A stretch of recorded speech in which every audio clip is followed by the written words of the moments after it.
Hello everyone, আমি হাসিব চৌধুরী ফাহিম। আজ আবারও আপনাদের সামনে চলে এলাম গুরুত্বপূর্ণ কিছু কথা নিয়ে।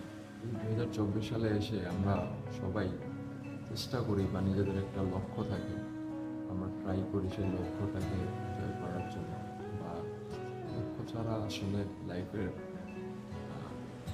মিনিং খুঁজে পাওয়াটা খুবই টাফ। দেখা যায় মাঝে মধ্যে এই লক্ষ্যটাকে আহ, আমরা বলে ফেলি ঠিকই যে আমরা এটা করবো ওটা করবো, বাট এটা করতে এক্সিকিউট করার সময় আমরা নানান প্রবলেম ফেস করি।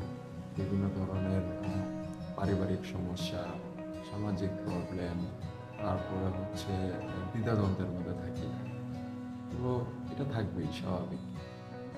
তারপর জীবন চলতে থাকবে, শো মাস্ট গো অন, আমাদের এগিয়ে যেতেই হবে। সেই দিকটা যদি আমরা ভাবি তাহলে একটা কথা বলতেই হয়, সাফল্য চূড়ান্ত নয়, ব্যর্থতা মারাত্মক নয়, শুধু চেষ্টাটাই গুরুত্বপূর্ণ। এটাই হচ্ছে জীবনের মূল উৎস, ইন্সপায়ারেশনের অথবা মোটিভেশন যেটাই বলেন, সে সব কিছুরই একটাই মূল উদ্দেশ্য সবসময় মাথায় আমাদের এটাই রাখতে হবে, সাফল্য চূড়ান্ত নয়, ব্যর্থতা মারাত্মক নয়, চেষ্টাটাই গুরুত্বপূর্ণ। বাঙালি মানুষ, আমাদের মতো বাঙালি জাতি যারা কিনা অন্যান্য কালচার থেকে 15 বছর সবসময় পিছিয়ে থাকে অলওয়েজ। হ্যাঁ, যে আপনার, আমি ব্যাপারটাকে একটু ভেঙে বলি আপনাদেরকে। ইউনাইটেড স্টেট যদি আজকে একটা ট্রেন্ডিং চলে থাকে বা একটা সিস্টেম যদি তারা ডেভেলপ করে ফেলে, হ্যাঁ, যেটা কিনা ওয়েল অর্গানাইজড, সবার জন্য ভালো, ঠিক আছে, সেই ট্রেন্ডিং জায়গাটা বাংলাদেশে আসতে আমাদের 15 বছর সময় লাগে। দ্যাট মিনস আমরা আদার্স ডেভেলপ কান্ট্রির থেকে 15 বছর অলওয়েজ পিছাচ্ছি, ঠিক আছে।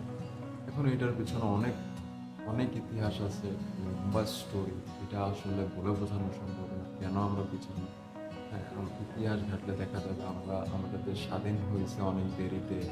হ্যাঁ, আমরা নিজেদের পরিচিতি খুঁজে পেয়েছি অনেক দেরিতে। এটা, this is a long story. এটা পুরো ইতিহাসের উপর ডিপেন্ড করে। এটা আপনার হাতেও কিছু করার নেই, আমাদের হাতেও কিছু করার নেই। অনেকে বলেন জাতিগত সমস্যা, না ভাই, জাতিগত সমস্যা না। এটা প্রসিডিউরিং এর প্রবলেম ছিল। যেমন আরও কিছু কিছু রেগুলেশন কোম্পানি, ব্র্যান্ড আমাদের মাঝেই কিন্তু আছে, যারা কিনা খুব সুন্দরভাবে সফলতার সহিত বিজনেস রান করতেছে, ব্যবসা করতেছে। তো মূল মন্ত্র হচ্ছে এটাই, চেষ্টা করে যেতে হবে, ট্রাই করতেই থাকতে হবে, করতেই থাকতে হবে, পিছনে ফেলে রাখা যাবে না। আচ্ছা, আরেকটা গল্প যদি আমি আপনাদের সাথে শেয়ার করি। আমি 2018 সালে অ্যাজ আ মার্কেটিং এক্সিকিউটিভ যখন পাঠাওতে জয়েন করি, তো আমাদের পাঠাওয়ের যে সিইও ছিল ফাহিম, আল্লাহ তাকে বেহেশতে নসিব করুক। আর ফাহিম এবং তাদের যে কো ফাউন্ডারগুলো ছিল, তারা টোটাল 5 ফ্রেন্ড, 5টা বন্ধু।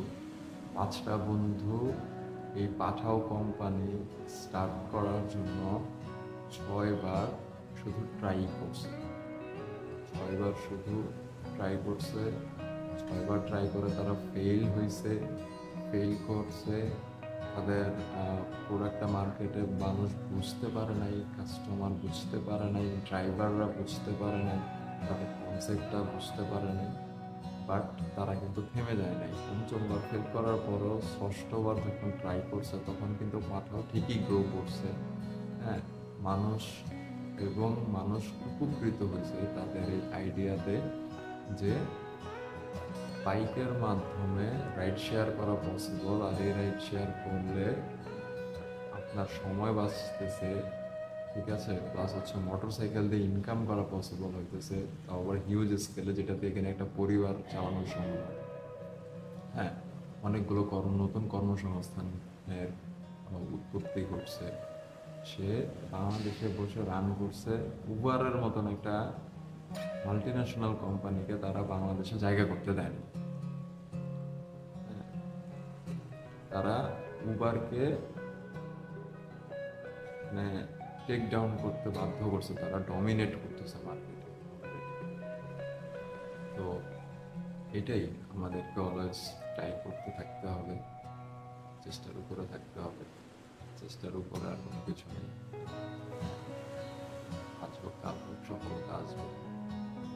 তো 2024 সালে আপনার নিজের এইম কি, লক্ষ্য কি, সেটা অবশ্যই কমেন্ট বক্সে জানাবেন। জানতে ইচ্ছুক। থাকবেন, সুস্থ থাকবেন।